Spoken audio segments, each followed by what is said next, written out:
બોલો સ્વામિનારાયણ ભગવાનને જય, ઘનશ્યામ મહારાજને જય. ભક્તો, આજે આપણે ફરીને એક નવો વિડીયો લઈને આવી ગયા છે. આપણે આ ચેનલમાં તમારા બધાને સ્વાગત છે અને બધા જ ભક્તોને હૃદયપૂર્વક જય સ્વામિનારાયણ. ભક્તો, આજનો વિડીયો આપણે બનાવવાનો છે વચનામૃતનો, જે ગઢડા મધ્યે 15મા વચનામૃતની કથા સાંભળવાની છે. તો આ કથા તમે પૂરેપૂરી સાંભળજો. અને જે હરિભક્તોને ઘરે ભગવાનની મૂર્તિ હોય અને એમને જો ભગવાનના વાઘા ઓનલાઈન ખરીદવા હોય તો તમે અમારી પાસેથી ભગવાનના વાઘા મગાવી શકો છો. અમારો મોબાઈલ નંબર છે 63 54 45 14 82. આ નંબરમાં ફોન કરીને વધારે માહિતી લઈ શકો છો. હવે આપણે 15મા વચનામૃતની કથાનો આરંભ કરીશું. તો આ કથા તમે પૂરેપૂરી સાંભળજો.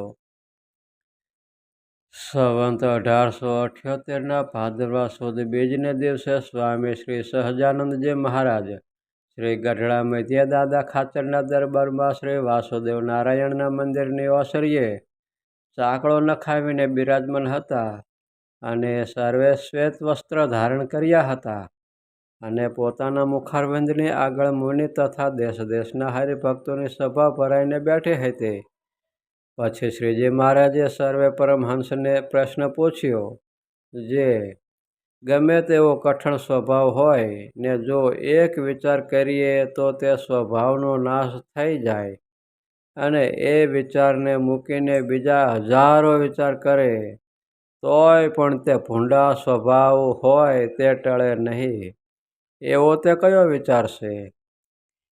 તે જેને જેમ સમજાયું હોય તે તેમ કહો.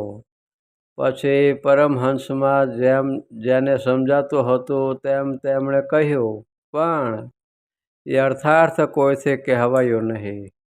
પછી શ્રીજી મહારાજ બોલ્યા, જે લ્યો અમે કહીએ જેમ બહાર કોઈક પોતાનો શત્રુ હોય તે આપણું કાંઈક કામ થતું હોય તેને બગાડી દે અથવા પોતાની મા બેન સામે ગાળો દે. તેનો જેમ અતિશય અભાવ આવે છે અને જે ઉપાય કરીને તેનું ભૂંડું થાય તે ઉપાય કરાય છે, અથવા કોઈક બીજો તે શત્રુનું ભૂંડું કરે તો પણ અતિશય રાજી થવાય છે. તેમ જે મોક્ષને અર્થે યત્ન કરતા હોય ને તેમાં જે કામ ક્રોધાદિક માહેલો શત્રુ વિઘ્ન કરે તો તેની ઉપર પણ તેવી જ વેરબુદ્ધિ થાય અને તેનો ખટકો ક્યારેય પણ ટળે નહીં. એવો વિચાર જેને હાથ આવે એ વિચારે કરીને શત્રુ માત્રને ટળે. અને જ્યારે કોઈક સંત એ કામાદિક શત્રુની નિંદા કરે તથા તે શત્રુને ખોદે તેમાં જેને મોરે કહ્યો એવો વિચાર હોય તેને તે સાધુનો અભાવ આવે નહીં. સામો તે સાધુનો અતિશય ગુણ લે અને એમ જાણે જે આ સાધુ મારા શત્રુને માર્યાનો ઉપાય કરે છે માટે મારા પરમ હેતુ છે. આવી જાતનો વિચાર જેના હૃદયને વિશે પ્રાપ્ત થયો હોય એ શત્રુ માત્રનો નાશ કરી નાખે અને કોઈ ભૂંડો સ્વભાવ તેના હૃદયને વિશે રહી શકે નહીં. અને એ વિના બીજા ગમે તેટલી જાતના વિચાર કરે પણ કામાદિક સ્વભાવ રૂપી શત્રુ નાશ પામે નહીં.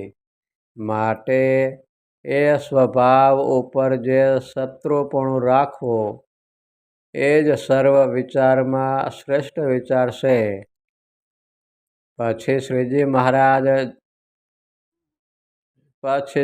મહારાજે વળી પ્રશ્ન કર્યો, જે ધર્મ વૈરાગ્ય આત્મજ્ઞાન અને મહાત્મય સહિત પરમેશ્વરની ભક્તિ એ 4 વાનામાંથી કોઈ કાળે પડે નહીં એવો જે હોય તેને શે લક્ષણે કરીને ઓળખવો. પછી સર્વે સંતે જેને જેવું સમજાણું તેણે તેવું કહ્યું, પણ તે કોઈથી યથાર્થ કહેવાયું નહીં.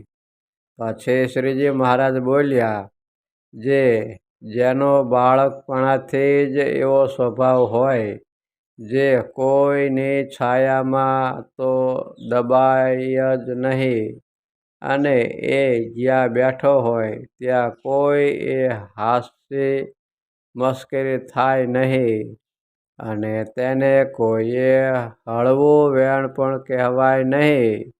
એવા જેના લક્ષણ હોય તે કોઈ દિવસ ધર્મ, વૈરાગ્ય, જ્ઞાન અને ભગવાનની ભક્તિ તેમાંથી પડે જ નહીં, અને તેનો માનીના જેવો સ્વભાવ હોય તો પણ તેને કલ્યાણનો ખપ હોય. માટે એ સત્સંગીમાંથી કોઈ પ્રકારે જાય નહીં. બોલો સ્વામિનારાયણ ભગવાનની જય, ઘનશ્યામ મહારાજની જય. તો ભક્તો, આપણે આ કથા એ પૂર્ણ કરીએ છીએ. અને જે હરિભક્તો આ ચેનલમાં નવા હોય તે આ ચેનલને સબસ્ક્રાઈબ કરી દેજો, જેથી કરીને આવનારી બધી કથા તમારા સુધી પહોંચે અને બધી કથાનો લાભ મળે અને પુણ્યની પ્રાપ્તિ થાય. અને આ વિડીયો બીજા હરિભક્તોને શેર કરજો, જેથી કરીને બીજા ભક્તોને પણ આ કથાનો લાભ મળે અને પુણ્યની પ્રાપ્તિ થાય. આ સેવાનું કાર્ય છે ભક્તો, આમાં કોઈ પ્રકારનો ચાર્જ લાગશે નહીં. સેવા કરવાથી ભગવાન આપણી ઉપર ખૂબ જ રાજી થશે.